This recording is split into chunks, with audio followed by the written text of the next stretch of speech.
Hello and welcome back to Duck Reads. Today we'll be reading Chapter 9 of Watanagashi, which is Book 2 of Higurashi When They Cry, Ho. Sit back, relax, and let's get started.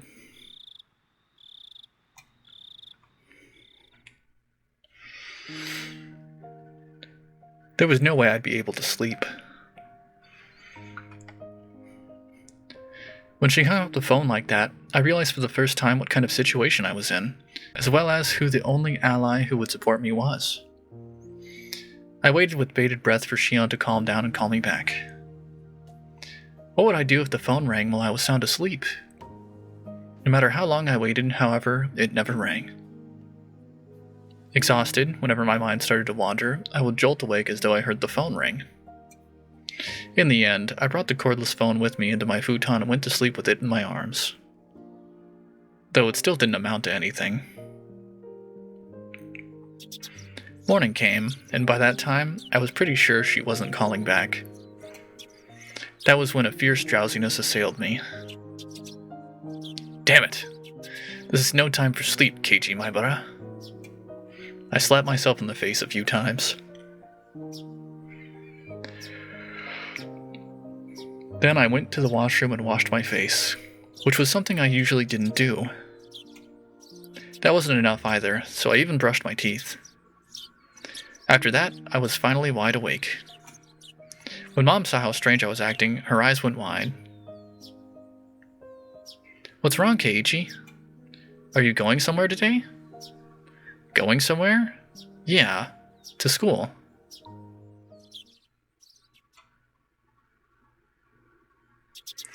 Keiichi-kun, you don't look so good today. Do you have a cold? I'm not sick, I just didn't get much sleep. If I space out and start talking nonsense, just humor me. I wonder what kind of nonsense you'll say. I wonder. Now I'm looking forward to it. How? I felt utterly shattered, and I still hadn't picked myself back up this morning. And for precisely that reason, Rena's honest smile was a sight for sore eyes. Yo, what's up, Kei-chan? Rena? Good morning. What? Mi-chan, you look like you didn't get much sleep either. Mion had gone home early yesterday with a hangover, but she didn't look too good this morning either. Her usual cheerfulness was completely buried in shadow. Yeah, I went to bed at like 3. I'm a little tired. 3? Hey now, you can't keep staying up late. You probably read the first volume of a manga, thought it was interesting, and then read the entire series, didn't you? I understand. I've done that before. I joked, trying to shake off my sleepiness. I was trying to be considerate. However, neither Mion nor Rena smiled. In fact, they didn't even pay attention. Rena's expression immediately darkened. What? Wait, is it about the mayor? He still hasn't been found? Nope. Hey, wait a minute. What are you talking about? You can't find the mayor? Even the classroom, which was normally bursting with bright, joking voices, seemed filled with a different sort of murmur today. Good morning, Keiichi-san. Have you heard? It looks like something terrible has happened. I don't really know this mayor person, but he's an old guy, right? Couldn't he just be wandering around senile? The mayor is certainly not senile. He's a sprightly man who can teach both calligraphy and swordsmanship. He probably got lost somewhere, like me. A lost Rika? How? I want to take you home with me. Getting lost is only cute because children like Rika-chan do it. A worn-out old man getting lost isn't moe in the slightest. While my mind entertained dumb thoughts like that, our teacher arrived. Everyone rushed to their seats.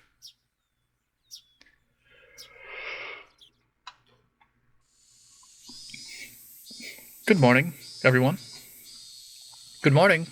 The class greeting was normal, but the atmosphere in the room was heavy.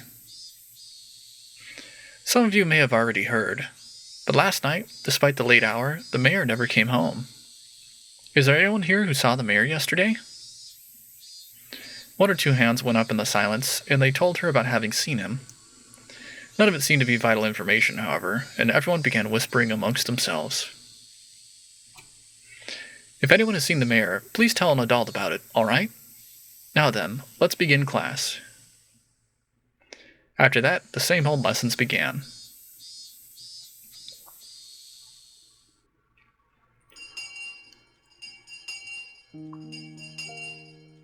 The rumors, once quieted, blossomed in flowers again at lunchtime.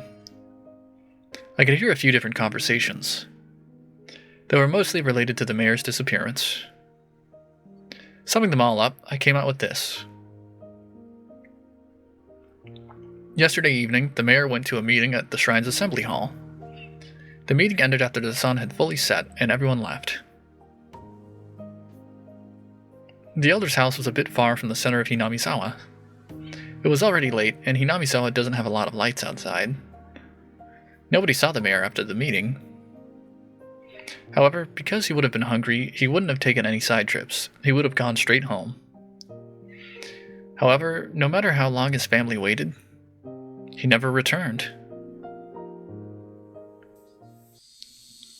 Some thought there might have been an accident. They left no stone unturned. They searched from the irrigation channels to the water wells, and even in the rice paddies, but they didn't find him. Of course, there was a limit to how far they could search in the middle of the night. The police were going to wait for daylight, then have the young men of the town help search. If, after all that, they still didn't find him, they were apparently even going to go looking in the mountains. Even now, at this moment, the adults were probably all searching for him. The more they searched in vain, and the more time passed, the only thing that came to mind was the curse. The rumors of Onikakushi, of the demoning away. Had he become this year's sacrifice to Oyashiro-sama's curse, which had recently been occurring every year? That scary possibility, which everyone thought about but nobody could say out loud, was slowly but surely spreading throughout the village. Was he demoned away, and offered as a sacrifice to quell Oyashiro-sama's anger? My classmates were whispering to each other that the curse didn't happen this year, so there shouldn't have been any sacrifices. I, on the other hand, I knew. The curse did happen again this year, and there were 2 people that died. This may sound strange, but I hadn't exactly thought the elder would be the one to go missing. My reason was clear. Shion and I should have been a higher priority than him. The 4 of us were thieves that broke the taboo and set foot into the sacred ritual storehouse. If Tomitake-san and Takano-san had suffered mysterious deaths, then it should have been mine and Shion's turn next. This time should have been Shion and me. Huh? I laughed painfully to myself. I'd yelled at Shion over the phone that I didn't want to end up in such a terrifying situation, but now that someone other than me had disappeared, I could only think that I should have been the first to go. Onigafuchi, the bottomless swamp, said to have been the place where they drowned sacrifices long ago. Just as it ran through my thoughts, the villagers must have also considered the swamp. Maybe police divers were plumbing its depths even now. They probably wouldn't find anyone. Not a single missing person had ever been found. They'd always suspected Onigafuchi, but not once have they ever turned up a corpse from it. After all, it was a devilish, bottomless swamp from which no one who sinks can ever return. I could hear someone telling their friend that in the classroom. Now that you mention it, Satoshi-san, he left around this time last year, didn't he? Huh? Satoshi? I'd heard that name before. He was... right. He disappeared because of last year's curse. The conversation was happening in the seat next to me, so I could hear it clearly. Didn't we search the whole village like this for Satoshi-san, too? We didn't find him, either. What did we decide that was? A demoning away, right? Yeah. I heard he withdrew all his savings and ran away from home. Someone from the police said that there was someone who saw him get on the bullet train at Nagoya Station. Ran away, huh? I wasn't that interested in the reason, which seemed understandable in this case. Everyone else who disappeared had their own reasons too. Either they were still on the run because they were criminals, or they were a corpse that couldn't be found. It's not like any of them suddenly disappeared into thin air for no reason. But they disappeared. Someone disappeared whenever the curse took a life, as if by design. They may have had various understandable reasons, but they still disappeared. From that point of view, it really might have been a demoning away this time. The mayor's disappearance was the first such incident without a clear reason behind it. Of course, coming to that realization didn't help to resolve anything. It looks like I messed up the seasoning today. Sorry. Normally, Rena would have devoured her lunch immediately, but today there was still a ton left. That wasn't because Rena's lunch didn't taste good or anything, though. That isn't the case. Your lunch today is as delicious as always. Satoko dips her chopsticks into Rena's bento box and pulls bits of food out one after the other. Yes, delicious indeed. Today in particular, in fact. Chomp chomp. Huh? You know those are pumpkin croquettes, right? Are you okay? Yes. If it's your pumpkin, then it's delicious. Did Satoko dislike pumpkin? Regardless, she forced herself to smile and shoved more into her mouth. Everyone knew.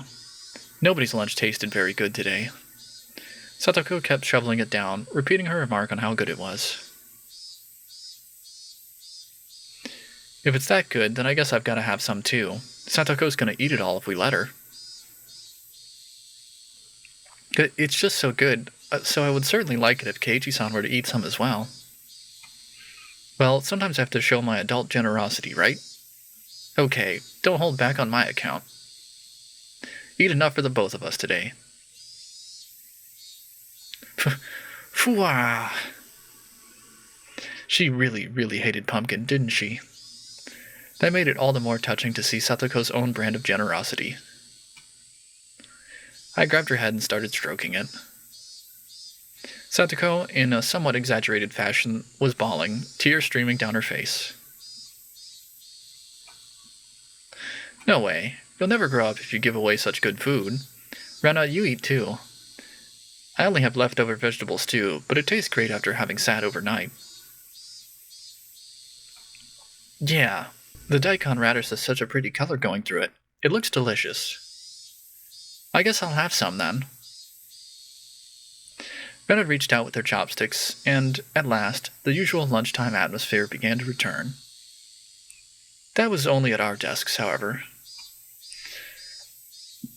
The dark tales of Yashiro-sama's curse, which had recurred for 5 years in a row, didn't cease.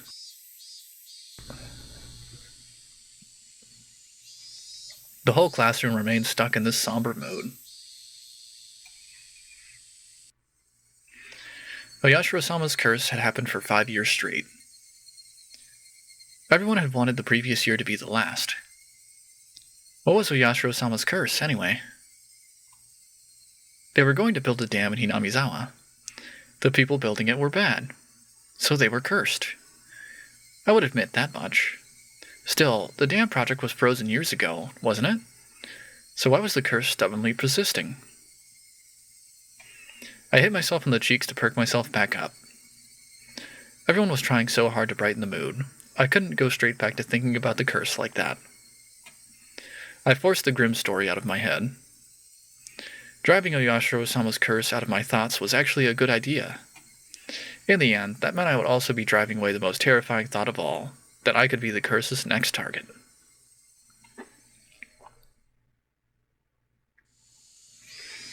Mion's taking a while, isn't she? How long does it take to wash your hands? Mion had said she was going to wash her hands and left, and she hadn't come back yet. She's probably taking a little afternoon nap somewhere. I think she was up pretty late last night looking for the mayor, after all. I smiled wryly and let out a sigh. Today was no good. However much we tried to lighten the mood, things always came back to the mayor. It was just a no-good day. I had just transferred here recently, so the shock of a curse happening 5 years running was an unimaginably big one. Maybe I do need to appreciate that. When Mi-chan was really little, the mayor would always spoil her. When she was going through her prankster phase, he loved her like his own daughter. She's told me that often. I see. Mion was in shock too. Someone disappearing at all because of a curse was a very scary thing. If the sacrifice was someone you knew, though, then the shock must be 100 times worse. Satoko, as if she'd come to the same conclusion, bit her lower lip and looked downward. Oh, Rika-chan is taking a while too. Maybe they're taking a nice afternoon nap together? Rika wasn't out that late. As soon as she yawned, everyone gathered around her and started saying good night, good night. Now that she mentioned it, there were a lot of old people rubbing their prayer beads in fervent gratitude toward Rika-chan during the festival, too. An image of the indulgent elderly came to mind. Had Rika-chan discovered a way to get herself to be pampered like that? Is there a reason the old people treat Rika-chan like an idol? Is she their ideal image of a granddaughter or something? I don't know anything about that. But I want to see Rika-chan yawning. It's probably all like, Fwah. How? I want to take her home. I don't personally think that it's cute. It's more of a gwah, and she opens her mouth really wide so you can see the back of her throat. Her throat? The thing in her throat, all wobbly. How? Ren is handy at times like these. I finally managed a heartfelt laugh. Oh, right. I'm on day duty today, aren't I? I need to go water the flower garden. The garden is right outside the teacher's lounge, too, so they can immediately tell if you don't do it right. I think Satoko-chan is cute, not only Rika-chan. You la. Can't breathe. How? I got a glimpse. It was so cute. Satoko-chan's is cute too. I'm gonna take you home. Rena was squeezing her hands around Satoko's neck and was trying to get a look into her throat. You know, Rena is... I can't say it out loud, but she's a notorious censored, isn't she? Sweat. Hearing Satoko make a weird noise like a chicken being strangled was kind of hilarious, and I couldn't help but laugh. At some point, the classroom had erupted into laughter too. Maybe Rena was doing it on purpose. Even if she wasn't, this nonsense was a welcome sight. Anyway, let's get over to the flowers while I still have time. Slowly and quietly, lest I destroy the room's newfound peace, I left the classroom. The watering can was hanging up outside the kitchen. This building had originally been an all-male forestry service building, so there was apparently nothing so thoughtful as a garden here before. When they decided to have a school share the space, they built one there as a modest gesture of appreciation. But, well, the flower bed, it was a little longer than you'd expect. It went all around. It went all over the place. It was so big one would need to refill the watering can 5 or 6 times to get it all done. I was doing this together with a kid who was also, thankfully, on day duty today. She was in the lowest grade though, and was a full size smaller than even Rika-chan. I couldn't make a kid who would struggle just to lift a full watering can help me with this. For this, if one was placed on day duty with someone one liked, they do it all for you, so it'd be cake. No point in blaming her. I give up. I'll just get started. Watering can in hand, just as I was about to leave the building, the old man from the forestry office addressed me. Sonny, there's a vegetable garden behind the warehouse, right? It's all just about dried up. Water that too, would you? Oh, you mean that curry vegetable garden? The one with the potatoes and carrots and other things that are only ingredients for curry? It's definitely the personal garden of our curry-loving teacher, but making students responsible for its upkeep is getting them involved in her personal affairs.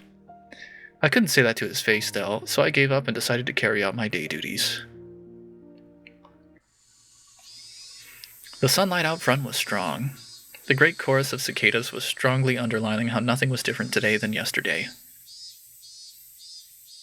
I passed by the classroom, and I don't know how it happened, but Rena and Sadako were in the middle of a huge melee. While I was gone, the kids had arranged the desks in a circle, forming a ring, while everyone was cheering them on. Yep, that's how it should be. Once school ended, we would need to return to reality, or talk of the elders' disappearance would once again be all over the place. I wanted everyone to forget about everything and have fun, just like yesterday, if only while they were at school. In that sense, Satoko's whirling elbow and Rena's backwards flying spin kick made for a pleasant sight. Even if, as a result, they flipped over my desk. Ah, that's my pencil box. Ugh. I'll just let it happen today. I set to work, hastily watering everything, wanting nothing more than to be done as soon as possible. That should about do it. No sooner had I thought that than I remembered that I had to water the teacher's curry vegetable garden too. That's such a pain, but I have a feeling that it'll come back to bite me if I don't. I gave up, filled the can with water again, and headed behind the warehouse. This is a place students didn't like to go. It was always damp here, and you couldn't discard the possibility of slugs and pill bugs being around. So when I ran across her in a place like that, I was surprised. Whoa. Oh, it's Rika-chan. Don't scare me like that. Rika-chan was just standing there like a puppet, devoid of life. I was the only one who was startled here. Rika-chan didn't even seem to react to my appearance. Rika-chan? Finally, she noticed me. Her expression was clearly abnormal. There was red under her eyes, stained with tears and dirt. There were blades of grass stuck in her hair, too, and her clothes looked as though she'd fallen to the ground. Rika-chan, are you hurt? Did you fall? Hick. No, that isn't it. Rika-chan said in the brightest voice she could manage as she rubbed her eyes. She didn't look anywhere near normal, though. What happened? You weren't sleeping on the storehouse roof and then fell off or anything, did you? Don't worry about me.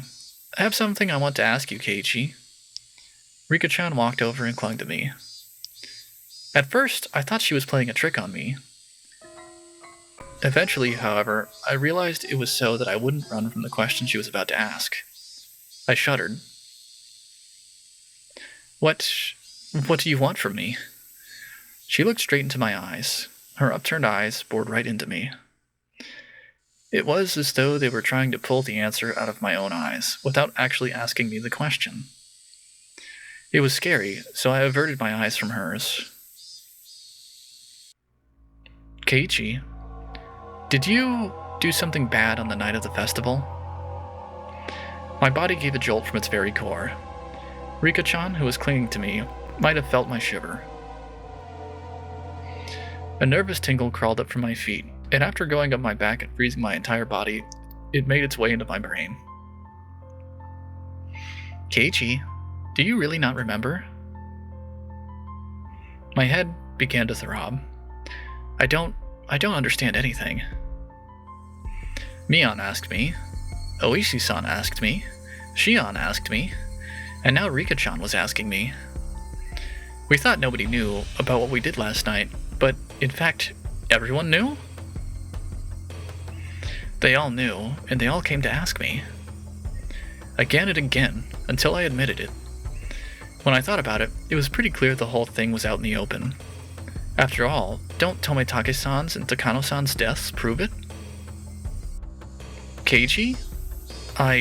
How should I respond? We never should have entered the forbidden storehouse, and even though I regretted it so much, was she saying it wasn't enough?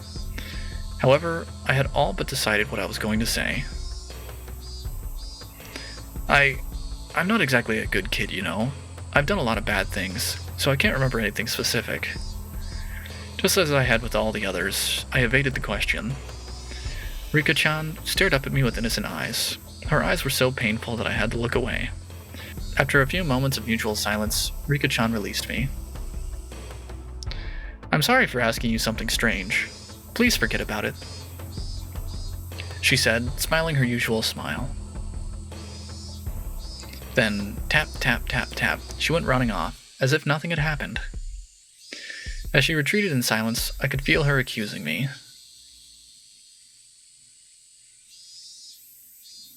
Rika-chan. If she didn't hear my voice, then I was going to give up. However, she heard it. Rika-chan swiveled around and waited for me to continue. I was the one who had questions now.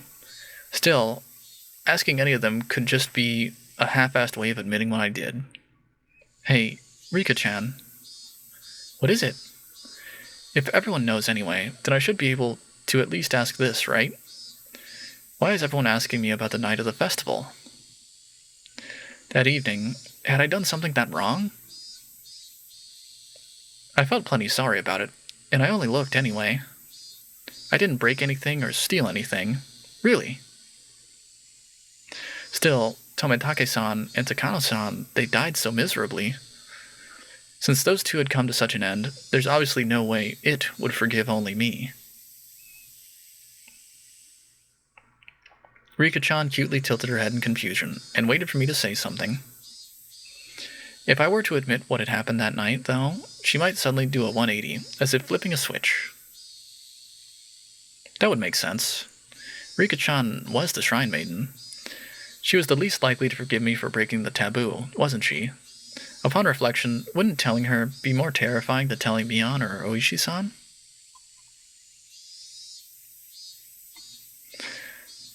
Rika-chan could just give up and leave, couldn't she? She didn't. She only was quietly waiting for me to say it myself. Say it, Keiichi Maibara. If you really are sorry, then you should say so. Of course, it's normal to hesitate, given the crazy way Tomitake-san and Takano-san died. A pulping machine called Chaos was grinding up my brain. The juice wrung out of it turned into big droplets of sweat, which began to fall. Keiichi, Rika-chan suddenly straightened up, trying to pat me on the head. I don't really understand what you're worried about, Keiichi. I had nothing to say to that. I lowered my head a little so that Rika-chan's palm could reach it. She petted me, kind of like one would a cat. Do you know about the big storehouse a little way behind the shrine grounds? It stores the implements we use for rituals. My breath literally stopped. Rika-chan, though, wasn't acting in a coercive way at all. Apparently, on the night of a festival, a cat snuck into the storehouse. A cat? Yes, a cat. Meow meow. Rika-chan knew. She realized I was in fear. I could tell she was desperately trying to choose the right words so that she wouldn't scare me. The cat always wanted to explore inside the storehouse, but I was mean to it and never let it go inside. So, on the night of the festival, the cat couldn't hold itself back any longer and went inside. The cat, it was clearly supposed to be Takano-san. Or, wait, was it supposed to be me? Inside, there were actually lots of things that scared the cat. Rika-chan made a cute gesture like a ghost was coming out to frighten me. The cat was both terrified and amazed. It ran away as fast as it could. Clatter, clatter, shiver, shiver, meow, meow. It was terrible. This cat, who are you saying it was? The cat is a cat. Meow, meow. Rika-chan still avoided saying it. The cat, though, was, without a doubt, me. Rika-chan, please tell me. The cat, what should it do now? Maybe it was a desperate question to ask. I had sort of admitted to being the cat. The cat is just a cat, so it can just keep meowing and everything will be fine. Everything will be fine? That's stupid. Shouldn't it just keep meowing? Geez, Rika-chan and I have put together an entire conversation using cat as a code word. I didn't say it directly, but I had already admitted it. I didn't want to end up like those two. I didn't want to be a sacrifice, like Shion said. That's what I thought, so I stubbornly remained silent. But now, that's enough. It can't just keep meowing. The dog saw the cat, making mischief and sneaking inside. The dog? That's right. It was the dog. It keeps coming to the cat, and trying to get it to say that it snuck inside.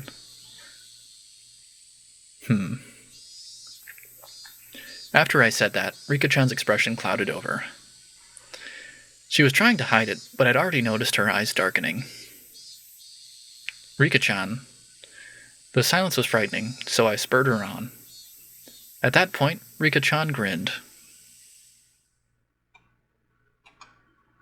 It's all right. I'll protect the cat. Huh? I thought for a moment that I had misheard those words, so dependable they were. The cat is really scared, but it really isn't all that bad. I think all of the dogs are just misunderstanding. It's not all that bad? The cat is worrying too much. I'll do something about it for sure. Rika-chan will do something about it? I don't even know left from right at the moment, so Rika-chan didn't look all that dependable. It might be hard, but I'll do my best. Go for it. Yay! She clenched her fist and stuck it in the air. Rika-chan said that the cat can just keep meowing. She said to leave it all to her. Is that really all it took to resolve this whole thing? Will you really be alright, Rika-chan? If I don't do my best, then something bad could happen to the dogs, too. I had no idea what Rika-chan was talking about anymore. She had been talking to me under the assumption that I was aware of certain things. So at first I understood her. Around the middle, though, I stopped understanding anything. However, one thing I did know was to not worry and to leave it to her. Rika-chan straightened up once again, patted me on the head, and smiled. I was so moved by that reassuring feeling that I couldn't help but start to cry. I'm sorry. The cat, it really was just a little bit of mischief. It didn't think any of this would... It's too much of a scaredy cat. That's why it should never have seen the storehouse. She was right. It was far too shocking for someone to see based on a little bit of interest alone. That's why they made it so difficult to look at in the first place, wasn't it? Rika-chan, what will happen to the cat? Two of the cats that snuck in, well, that night, I'd heard Tomitake-san and Takano-san's deaths were being kept a secret. Rika-chan might not have known about it. Tomitake and Takano? I gave a start at the sudden mention of actual names. Though it's weird to do that at this point. You should forget about them. My spine froze again. Forget? Yes. It won't do you any good to remember those two, Keiichi. The more you think about it, the scarier it will get. So you should forget about them as soon as possible. She said something so enormously terrifying, without letting the smile on her face waver at all. I don't know where you heard about it from, but you should forget everything. Make your mind as clean as a scrub bathtub. Forget? Rika-chan, you know, don't you? You know how those two died. No matter how they died, it has nothing to do with you, Keiichi. Rika declared this in a flat voice. Nothing to do with me, so forget about it. The girl before me, she was innocent and lovable, and even seemed trustworthy, but suddenly she took on another dimension. Don't get involved with their deaths. I'll help you, Keiichi. Those two contradictory statements twisted and distorted my image of the girl in front of me. What about Shion? what'll happen to her? It might have been dangerous to mention Shion's name, but I couldn't stop myself from asking. Rika-chan saw through everything anyway. There was no way I was going to fool her or keep anything from her at this point. The younger of the sister cats? Meow meow. Yeah, the little sister cat. Rika-chan appeared to think upon this for a moment. It was hard for me to endure even this momentary silence. The big sister cat is angry. The little sister cat did something bad, so she's really mad. The big sister cat? That could only mean Mion. I recall being questioned by her yesterday. Keiichi, the big sister cat is not in a good mood at all. I think we should leave her alone for a while. Not in a good mood. Those words sent a shiver through me. Mion was mad. She was mad that we entered the ritual storehouse. Let's stop having club from now on. Huh? Why? I think we should leave her alone. Rika-chan ended her sentence with such force that I couldn't say anything in response. Hey, Keiichi Maibara, don't disobey Rika-chan right now. She's the only one who said she'll help me right now. I'll leave things to her, just as she said to. I mean, she even said that the cat should just keep meowing. I'll forget everything like she said. I'll leave everything to her. I'll forget everything about Takano-san and Tomitake-san and what I did that night.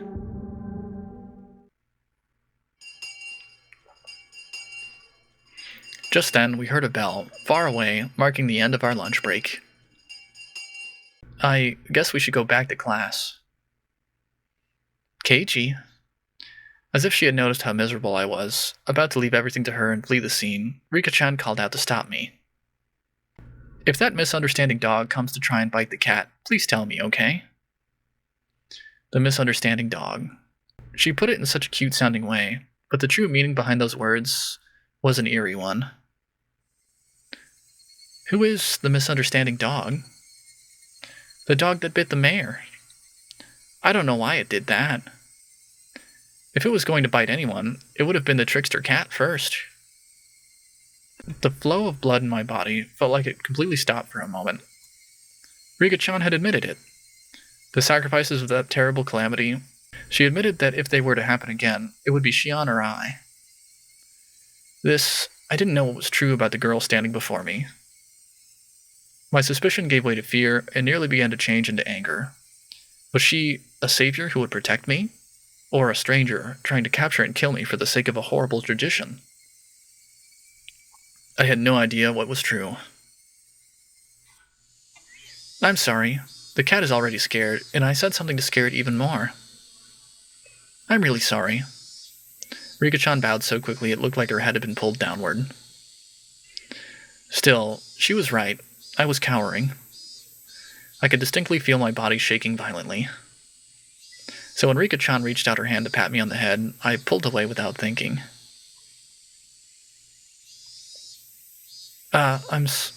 Rika-chan made a very sad face, but I just couldn't bring myself to put out my head for her again.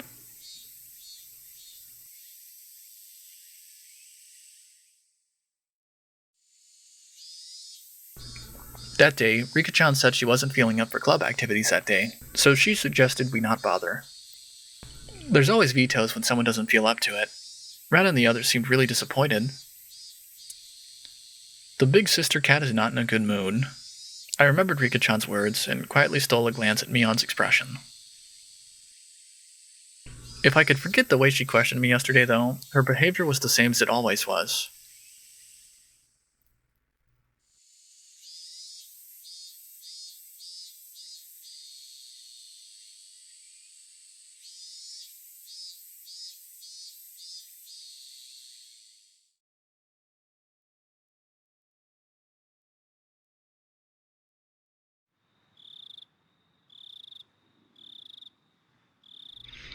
After dinner, without the energy to watch TV, I climbed into the futon in my bedroom and let my head be overtaken by gloomy thoughts. I told Rika-chan anything and everything. She had seemed trustworthy at the time, but had that really been the right choice? The more I looked back on it, the less I understood what Rika-chan was saying. Not only did she know about Takano-san and Tomitake-san's deaths, but she spoke of them as if she were a concerned party.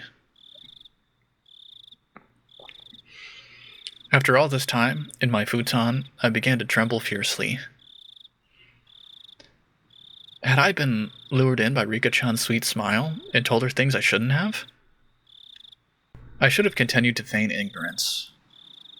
I shouldn't have shown her such a weak side of me.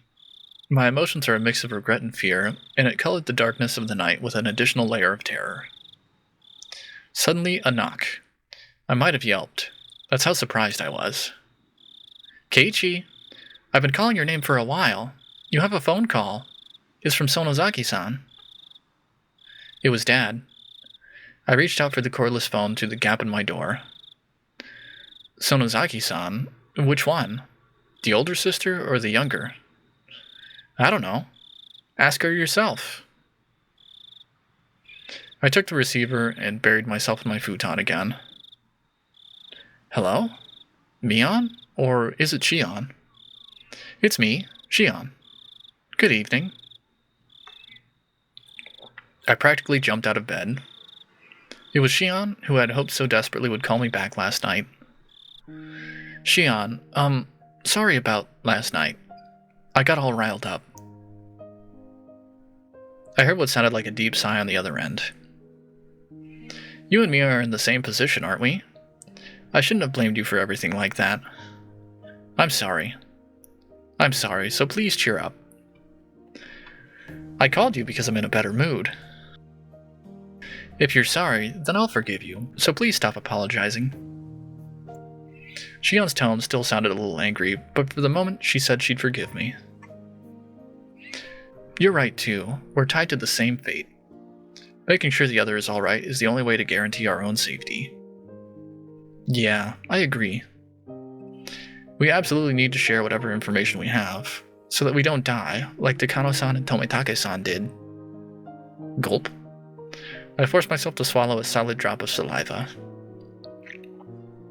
Then, let's continue from where we left off. You'll listen without getting angry this time, right? Yeah, I'll be fine. Firstly, it seems sneaking into the ritual storehouse was more of a taboo than we thought. Takano-san and Tomitake-san's miserable ends, terrible enough that you would call them a warning, they were more than enough to make me believe that. The culprits killed those two, the ones responsible for sullying the storehouse, and they'll come for us next. I know you want to deny that, but please accept it. It'll be too late to believe me after you've disappeared, okay? I got it. You can never be too careful, after all. I don't want to accept it either. To think that sneaking a peek at that museum of torture devices deserves a death like that, I don't want to believe it. That's what a taboo is. For those who honor it, if one breaks the taboo, no matter how small or innocent their intentions were, they wouldn't be forgiven. Let's report anything we notice that seems strange. If we connect all the tiny pieces that we have, then just maybe we'll find out who killed them, or maybe even the truth behind the incidents of the previous years. We could find the key that'll resolve everything. You're right. You're right about that. All I was doing was waiting in fear, but Shion had already thought that far ahead. Given how trustworthy she felt, I became embarrassed over how passive I was being. Then I'll start, since I suggested it. I feel like somebody has been watching me lately. What? It might be my imagination, but I'll tell you anyway. I think it's just me, but if you feel like you're being watched too, Kei-chan, then maybe it's not just my imagination. Well, don't worry. At the very least, everything's been fine for me. I think. As I spoke with Shion, I thought back on today. I had no grounds to say that everything was fine. I see. Then I suppose it was my imagination. But you be careful too, Kei-chan. Be especially careful when you're by yourself in public. I'm in Okinomiya, so I won't be alone very often, but you live in Hinamizawa. There will be lots of times you'll be alone. Please be extra careful. You're right. Yeah, I'll be careful. Also, about my sister, has she been acting strange lately? Your sister? Oh, Mion, right. What do you mean by acting strangely? Well, yesterday she came to me and asked me where I was on the night of the Watanagashi. What? She asked me too. The day before yesterday, I think, Mion asked me. I see. I told her I wasn't there. What did you say? I did the same thing. I just dodged the question. Both of us gave a quiet sigh of relief. Ever since the night of the festival, my sister has been acting strangely. We can't be too careful, so just be aware, okay? Mion was acting strangely. Aside from her asking me about the night of the Watanagashi, she hadn't seemed too out of the ordinary. At least, from my point of view. Her twin sister, though, was saying she was acting weird.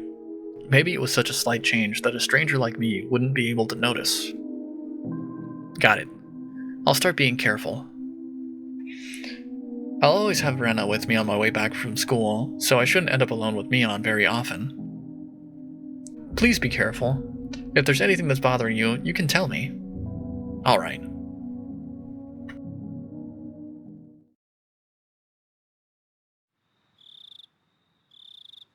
Okay, then is there anything you want to tell me, Kei-chan? My turn. That's right. Maybe I should report on Oishi-san asking me the same question at the library. Oh, that time when you were too slow to escape? Yeah. Oishi-san asked me pretty forcefully. Whether I was with Takano-san and Tomitake-san that night, and whether I had seen you. Oishi-san seemed to have seen the four of us together. From the police's point of view, that would make us the last people who had seen them. I suppose, given that, it's only natural that they'd be interested in us. I evaded the questions then, too, but that might have just made them more interested. There was no way I could have tricked that sly old fox Oishi-san. My troubled countenance would have only made him even more certain. Hey, Shion. Since they're the police, shouldn't we just tell them? I mean, considering our situation, I think having them on our side would be a good thing. Shion didn't answer right away. For a few moments, all I could hear was her breathing as she thought about it. Now that I think of it, Oishi-san said there was something possibly shady about Mion. At least, I think that's what he said. Yeah, he definitely did. As I explained yesterday, the Sonozaki family holds a lot of influence over Hinamizawa. Oishi is under the impression that the whole village, with the Sonozaki family at the center of it all, is responsible for the recurrent freak deaths. The whole village is behind them? With the Sonozaki family at the center? Please don't get angry like you did yesterday and just listen. I hammered that home before I got too upset.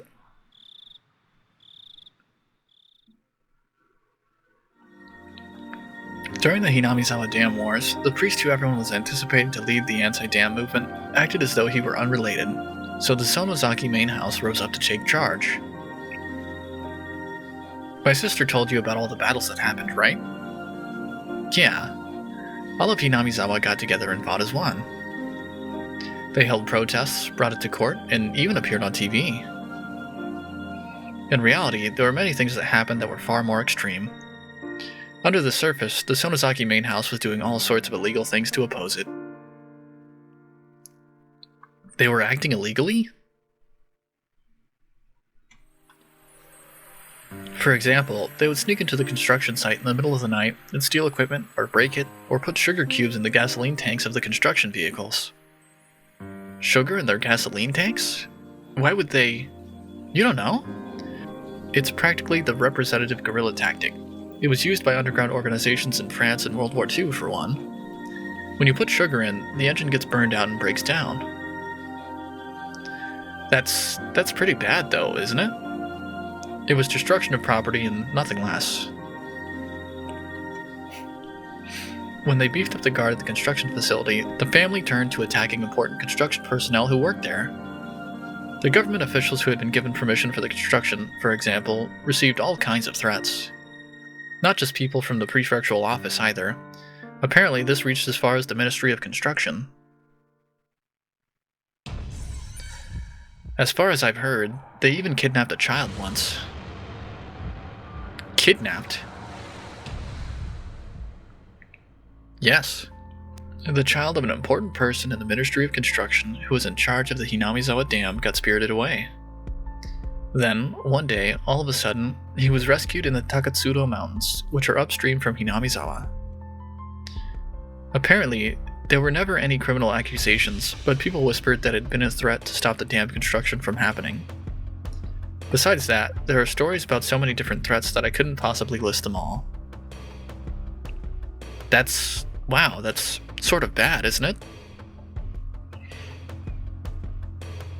Right in the middle of the whole thing, the first incident happened. That's when the dismemberment of the construction manager occurred. People whispered that the Sonozaki family had bought out the principal offender, but of course, he fled and they still haven't found him. When she put it that way, the Sonozaki family definitely seems suspicious. Oishi-san even seems to think that the criminal was erased, so he wouldn't talk. Which is pretty reasonable of him. It's even enough to make me think that the Sonozaki main house is doing some really shady things behind the scenes, even though I'm related to them. Are you telling me to believe that? That the Sonozaki main house, where Mion lives, has done all those bad things, and you're telling me to believe it? Even if you don't, Kei-chan, the villagers do. While they oppose the dam in upright and lawful ways, the Sonozaki house did the dirty work for them.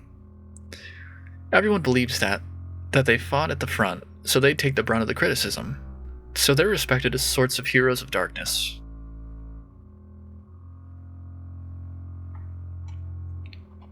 I think I only really know one part of it. For example, the really bad stuff, like the kidnapping. I think only a handful of people even know about it, including Grandma. The Sonozaki family is secretive, after all. Secretive, huh? A family so unforthcoming that even Shion, who is related to them, doesn't know everything about them. The Sonozaki family, unlike Shion, her older twin, Mion, was deeply involved with everything, and that was not a fun thought to entertain.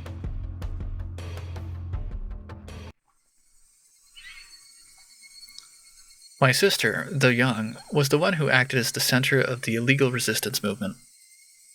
Mion was... What do you mean? Well, our dad is a big-shot Yakuza. Even when she was little, my sister managed to subjugate a bunch of young street rats.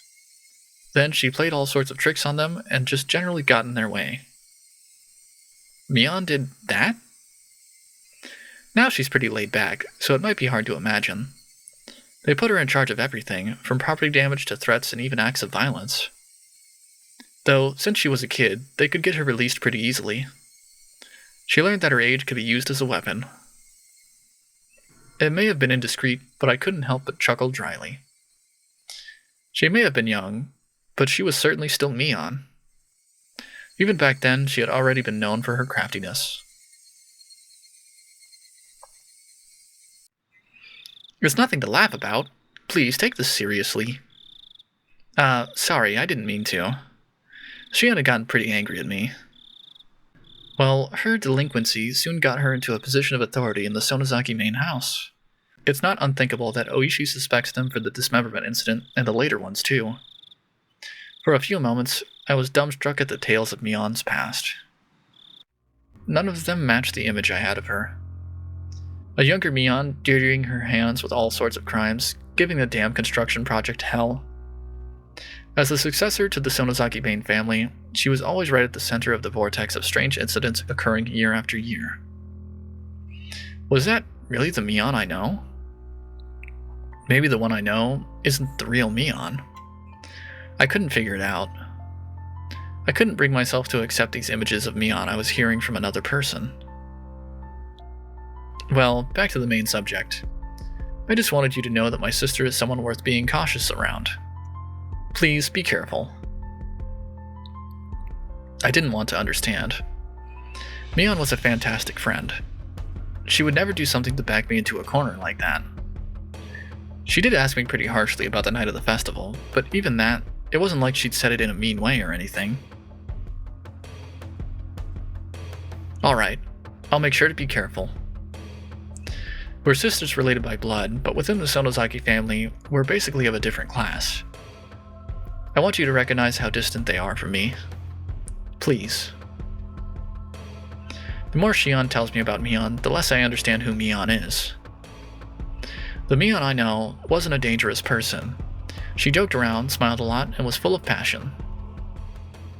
Now that I'd realized I'd held such a view towards her, Shion was telling me to change it.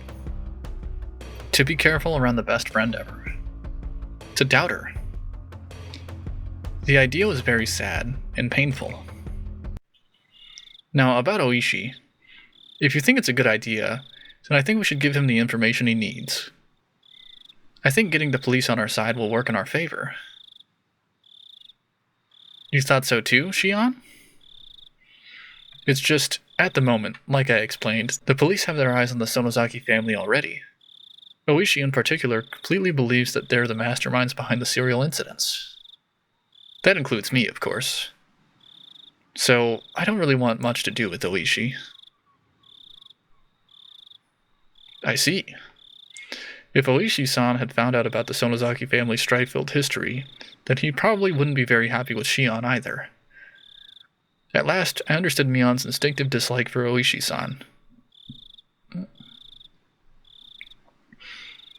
It's probably out in the open at this point, but try not to give my name to him. If you agree to that, then I don't think there's a problem with you telling him anything. I got it. I won't mention your name. The police's investigative ability should be quite a reliable weapon for us right now. If Oishi tells you anything interesting, then let me know as well. Yeah, of course. We'll share information and investigate together. Who killed Takano-san and Tomitake-san? Who was after us? Until we know, we need to defend ourselves. Anything else? Besides what Oishi told you, I mean. If anything has happened, no matter how minor, please tell me. Aside from my discussion with Oishi-san? Oh. Should I tell her that I revealed everything to Rika-chan? Rika-chan was acting like she knew something I didn't. She told me to leave it to her, but what? Ah, that's right. When I was talking to her, I mentioned Shion's name, too. Was that a mistake?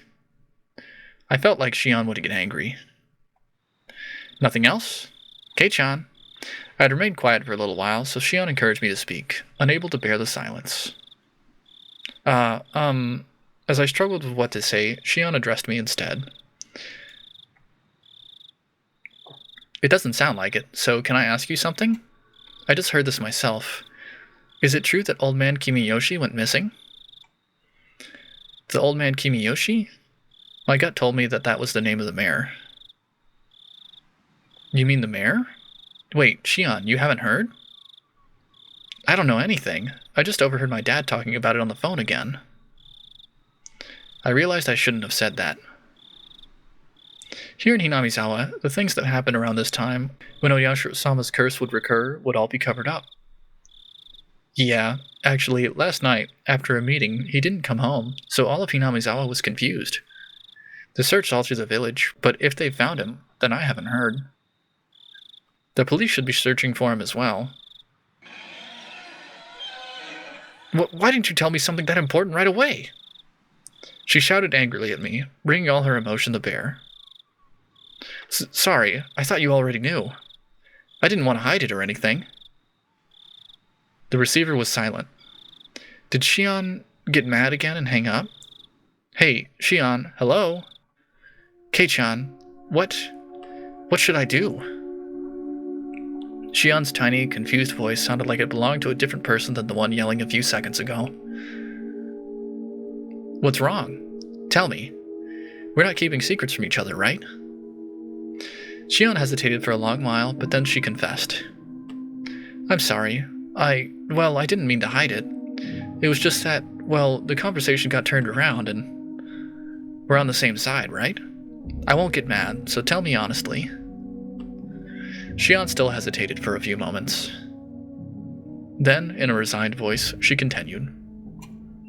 Old man Kimiyoshi, I told him everything. Shion seemed to think I would yell at her right after she said that, so I heard her catching her breath. Contrary to what she thought, I was a little relieved. Shion had done the same thing I had when I confessed everything to Rika-chan. So, in as gentle a voice as I could, so as not to set her off, I responded. Old man Kimiyoshi, he's someone you feel comfortable confiding in, Shion? Yes. He would, when I was little, he was really nice to me.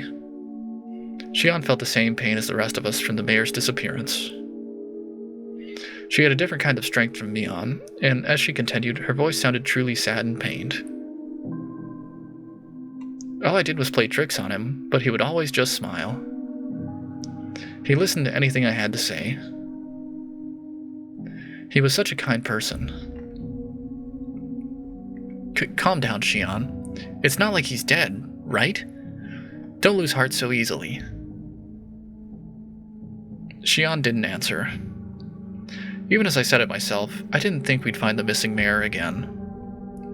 We probably wouldn't even figure out if he was alive or dead. Shion must have been thinking the same thing.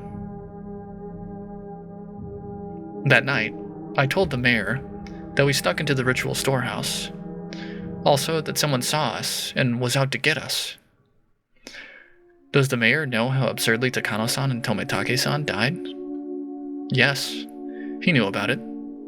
I told him that they died by Oyashiro-sama's curse, and that I could be made a sacrifice to calm his anger. I just said it straight out. Right. What then? Old man Kimiyoshi didn't get angry. He smiled, then told me that if I was properly sorry about it, there was no way I'd be demoned away. He was really smiling, and he told me to leave it to him. Until Shion stopped sobbing, I was unable to find any words for her. I couldn't imagine what kind of person the mayor was, nor what Shion's relationship with him was like. Words of comfort, however, mean so much to us when we're about to be crushed by anxiety. Today, Rika-chan taught me that too. If someone who gave me such a sense of security were to disappear, then I could guess what kind of shock Shion was in. It's my fault, because I revealed everything. Stop it, Shion. It's not your fault. No, it is my fault. I told him everything. Old man Kimiyoshi found out about everything. So he has to have been killed. It was right after I told him, after all. He disappeared the same night that I confessed, and he told me everything was going to be all right. He found out, so he became involved. I should never have told him. All of this should have just been our fault. Only the four of us. It wasn't something I should have told to someone else. He got killed because I told him. He got killed because he knew. He got killed because I revealed it. Hey, stop. If they were doing that, then they would obviously have killed you before killing the mayor. The order is all wrong. You or I should have been killed first. Why the hell would someone else get killed first? No, it's in order. They must be planning to kill us last of all. Huh. What? They're not killing the first people who come to mind. They start by killing those we're close to. And then after they've caused us so much pain, they'll kill us. That must be what they're doing. I said calm down. Shion, you're in shock. You're panicking. The mayor's disappearance has nothing to do with you. It's unconnected. It's not related to Takano-san and Tomitake-san dying at all, either. My words came out as a scream, as if I were shouting them at myself. No, it is connected. It just has to be. I told him, so he was killed. He got killed because he knew. I confessed it to him, so he got killed. She repeated the same thing as before, as though she were in a delirium. Despite my trying to console the crazed Shion, for some reason, the shadow at my feet began to freeze. From that shadow, a cold arm reached out, so cold it seemed like it would freeze even my heart just by touching me, and grabbed my ankle. The heat generated by my body, the arm was absorbing it. It was a horrible chill. A freezing cold, numbingly frigid. It was an inviolable chill of fear. Though I sympathized with Shion, I had been naive in thinking it was something only she had to worry about. In my head, Shion's eerie words repeated again and again. He was killed because I told him. He was killed because he found out. I confessed everything, so he was killed. Those words echoed through my head like a monotone mantra, and finally those even repetitions took on meaning. The quiet shaking that had already overtaken me turned into a violent shiver that shot up my spine. Rika-chan! It's Rika-chan! What? What did you say just now? Well, the truth is I told her about it. I told Rika-chan today. Rika-chan? You mean Rika-chama? The one from Furude Shrine? Yes, Rika-chan. I felt so scared and uneasy that I did it. I told Rika-chan. When you did, what did she say? The cat is worrying too much. I'll do something about it for sure. That's what Rika-chan said, and then she smiled. She smiled just like the missing mayor had when he encouraged Shion.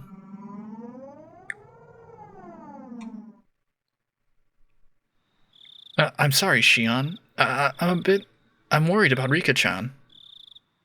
Right. If you're that concerned, then don't worry about me. Please go find out whether she's safe. Yeah, I'll do that. I'll call you again tomorrow at the same time. When I do, you'll know I'm still alright. I got it. I'll be waiting. Okay, bye. Sorry. I'm hanging up. I put down the receiver without waiting for Shion to say goodbye. The danger to Shion and myself was secondary at this point. My sixth sense was blaring alarms in my head. I don't like this feeling. It's really bad. It's definitely bad. Damn it, please be safe, Rika-chan.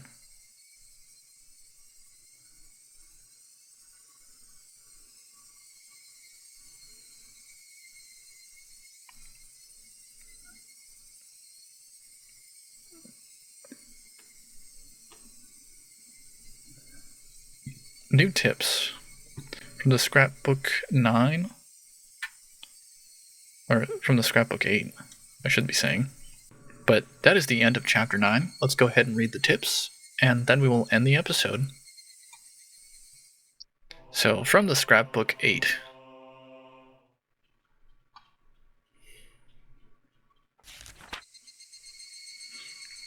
The Three Families in Modern Times. As previously described, the Three Families Council today is a mere shell of democracy. In reality, it is a dictatorship run by the Sonozaki family. Both the Kimiyoshi and Furude families are far from their former glory, and it doesn't seem at all like they've maintained the ancient traditions. Only the Sonozaki family has retained their glory from the past and has inherited many colorful traditions from the age known as Onigafuchi village. Even the most recent, verifiable example of Watanagashi that occurred at the end of the Meiji era seems to have been done under the orders of the Sonozaki family. Refer to the Three Families genealogical tree from the late Meiji. After the start of the Meiji era, the Sonozaki family wanted to push the development of Hinamizawa village, so they took a strong role in leadership. During the Dam Wars a few years ago, the Kimiyoshi family served as the chair of the opposition alliance, but this was in name only. In actuality, the Sonozaki family reigned as leader behind the scenes. People whispered that perhaps the Kimiyoshi family dictated acts of opposition that could be publicized, and the Sonozaki family enacted those which could not. Even in Hinamizawa, they whispered that the multitude of unsettling incidents reported during the dam protests, such as the kidnapping of the famous head of the Ministry of Construction's son, had been carried out by the Sonozakis. Additionally, they say that perhaps the Sonozaki family's secret maneuvering was responsible for the serial freak death incidents that have continuously occurred in recent years as well. The serial freak death incidents are without a doubt the second coming of the traditional Watanagashi. They must be enacting the Watanagashi on the day of the original Watanagashi, which has fallen to the level of an ordinary village festival, in order to remind the villagers of the holy laws of Onigafuchi village. It's safe to assert that exploring the Sonozaki family is the fastest route for researching it today. If I can expose the contents of the Furude Shrine storehouse, I'd like to narrow my research target to the Sonozaki family next.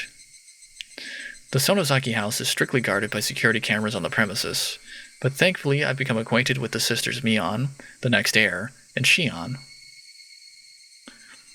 I want this to be a breakthrough I can connect to my next line of research.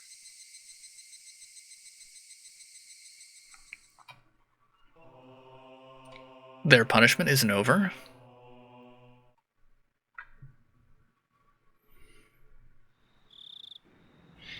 No, don't worry about it. You see, when you ordered the Odin here, for some reason it ends up on the annual invoice for our gas contracts. So don't be shy and have another drink. The man, red-faced, waved his hand to say that he'd had enough, and disappeared into the brilliant neon lights in front of the station. Kuma-chan, you should be taking notes. The most modest people are the ones who live the longest. Was all that true? Well, I don't know about that. Whether or not it's true, I think there's meaning in hearing something that sounds so plausible. Would something like that be a motive to go for the mirror? Kuma-chan, here's what I always say. The motive only has to be enough for the person in question. You need to think about how different people value different things. Hey, bartender, give me another mug. Though we have been suppressing the information, Tomitake and Takano's deaths were already known throughout Hinamizawa. All of the rumors pointed to them having incurred the wrath of Oyashiro-sama for setting foot in the Forbidden Temple, the storehouse for ritual implements. According to the rumors, there were 2 other people who went in there with them, Shion Sonozaki and Keiichi Maibara. People were whispering in the shadows that those 2 would be cursed by Oyashiro-sama as well. Apparently, however, the responsibility didn't fall solely on the 4 trespassers' shoulders. Until last year, it was locked up tight, but this year it had been changed to a simpler lock. Had that been what allowed thieves to enter so easily? Those were the rumors going around. Have you ever seen it, Kuma-chan? I remember it well. I had to go there for something quite a while back. Sorry, I don't really remember. It was locked up so tight it was scary. There were these real heavy bars holding it shut. It was sealed up as good as a bank vault. This year, it was a very simple and cheap padlock. The lone girl protecting the shrine, Rika Furude, disliked the heavy locks and consulted with the mayor, who had replaced it with a simpler padlock. So then the mayor and Rika Furude share the crime? So then, after the mayor, wouldn't Rika Furude be in danger next? There's a decent possibility. Kuma-chan, I want you to contact all the cars we have in Hinamizawa. Tell them to stick near the Furude shrine. Got it.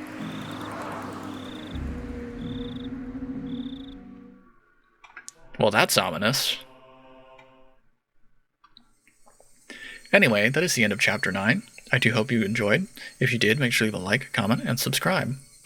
I'm really liking how much detail the visual novel goes into. It's really nice just seeing how everything pans out.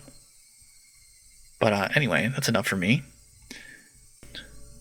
Have a good day, and I'll see you all in the next episode. Goodbye.